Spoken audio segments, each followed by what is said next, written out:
या वर्षीचा ISSF world championship rifle pistol 2025 कार्यो इजिप्तमध्ये झाला आणि हा 2025 मधला सर्वात महत्त्वाचा ग्लोबल शूटिंग टूर्नामेंट मानला गेला. 6 ते 18 नोव्हेंबर दरम्यान इजिप्त इंटरनॅशनल ऑलिम्पिक सिटीमध्ये भरलेली ही चॅम्पियनशिप जगभरातून आलेले 700 पेक्षा जास्त शूटर्सनी रायफल, पिस्तूल आणि मिक्स टीम इव्हेंट्समध्ये पार्टिसिपेट केलं. रेंजवरील प्रिसिशन, शॉट्स मधला हेअर ब्रेथ मार्जिन्स आणि हाय प्रेशर एन्व्हायरमेंटमुळे ही चॅम्पियनशिप ऑलिम्पिक लेवल शूटिंगसाठी एक बेंचमार्क ठरली. इंडियासाठी ही चॅम्पियनशिप फार महत्त्वाची ठरली. इंडियाने ओव्हरऑल मेडल टॅलीमध्ये 3ऱ्या क्रमांकावर फिनिश केलं. चायना आणि साऊथ कोरियाच्या मागे एकूण 13 मेडल्स घेऊन 3 गोल्ड, 6 सिल्वर आणि 4 ब्रॉन्झ. हा परफॉर्मन्स दाखवतो की इंडियन शूटिंगची पोझिशन ग्लोबल स्टेजवर अजून मजबूत होत आहे. इंडियासाठी हा टूर्नामेंट मिक्स्ड होता. काही भारी ब्रेक थ्रूज तर काही कठीण चॅलेंजेसचा. पण जे इंडियन शूटिंगचं नरेटिव्ह बदलणारे ते होतं सम्राट रैनाचा हिस्टॉरिक परफॉर्मन्स. त्याने मेन्स 10 मीटर एअर पिस्तॉल इव्हेंटमध्ये त्याचा वर्ल्ड चॅम्पियनशिप डेब्यूलाच गोल्ड मेडल जिंकलं. फायनलमध्ये त्याचा स्कोर होता 243.7 आणि त्याने चायनाच्या हु कायला 0.4 पॉइंट्सने मागे टाकत हिस्ट्री क्रिएट केली. हा गोल्ड इंडियन पिस्तूल शूटिंगसाठी एक माइलस्टोन होता. सम्राट हा पहिला इंडियन पिस्तूल शूटर ठरला ज्याने ऑलिम्पिक डिसिप्लिन मध्ये वर्ल्ड टायटल जिंकलं. दुसरा गोल्ड इंडियासाठी रविंद्र सिंग कडून आला मेन्स 50 मीटर स्टँडर्ड पिस्तॉल मध्ये. तिसरा गोल्ड मिळाला मेन्स 10 मीटर एअर पिस्तॉल टीमने, ज्यांचा परफॉर्मन्स खूप सॉलिड होता.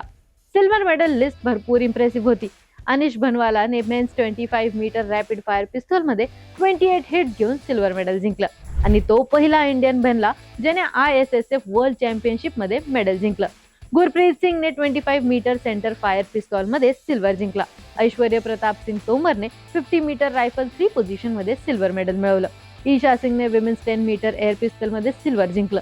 त्याचबरोबर मिक्स्ड आणि टीम इव्हेंट्स मध्ये पण सम्राट रैना सारख्या शूटर्समुळे इंडियाने सिल्वर काउंट वाढवले. ब्रॉन्झ टॅलीमध्ये पण इंडियन प्रेझेन्स स्ट्रॉंग होता.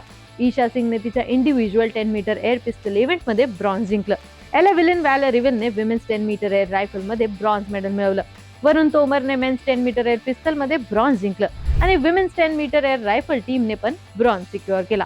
हे सगळे रिझल्ट दाखवतात की इंडियन शूटिंग फक्त 1-2 स्टार्सवर आधारित नाही तर एक डीप बेंच बिल्ड करतोय.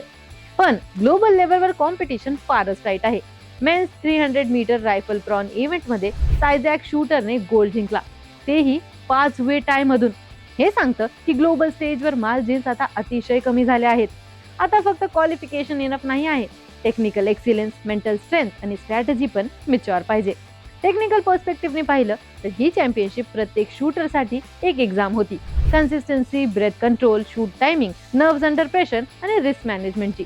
10 मीटर एअर पिस्तॉलचा रॅपिड फायर फायनल असो की 50 मीटर रायफल 3 पोझिशन, प्रत्येक शॉट क्रुशियल होता. अनेक देशांनी हा टूर्नामेंट नेक्स्ट ऑलिम्पिक सायकलचा ब्ल्यूप्रिंट म्हणून वापरला. Training system, mental conditioning, equipment upgrade सगळ्यांचे रिव्ह्यू इथे झाले. इंडियासाठी ही चॅम्पियनशिप एक मोठे संकेत होतं. सम्राट राणाचा गोल हा ब्रेक थ्रू मोमेंट होता. पण एकूण 13 मेडल्स हे सांगतात की इंडिया शूटिंग मध्ये कन्सिस्टंटली लीड घेतेय. पण हा मोमेंटम इंडियाला सस्टेनेबल ग्रेटनेस कडे घेऊन जाईल का? रायफल पिस्तॉल दोन्ही डिसिप्लिन मध्ये इंडिया वर्ल्ड टायटल्स आणि ऑलिम्पिक मेडल्सला रुटीन बनवत चालले आहेत. याचं उत्तर सिस्टमॅटिक इन्व्हेस्टमेंट मध्ये आहे. Deep domestic pipeline, sports science based training, strong coaching ecosystem आणि इंटरनॅशनल एक्सपोजर. कायरो मधल्या या चॅम्पियनशिपमुळे फॅन्स आणि मीडियाला पण शूटिंगचं एक नवीन अँगल दिसलं.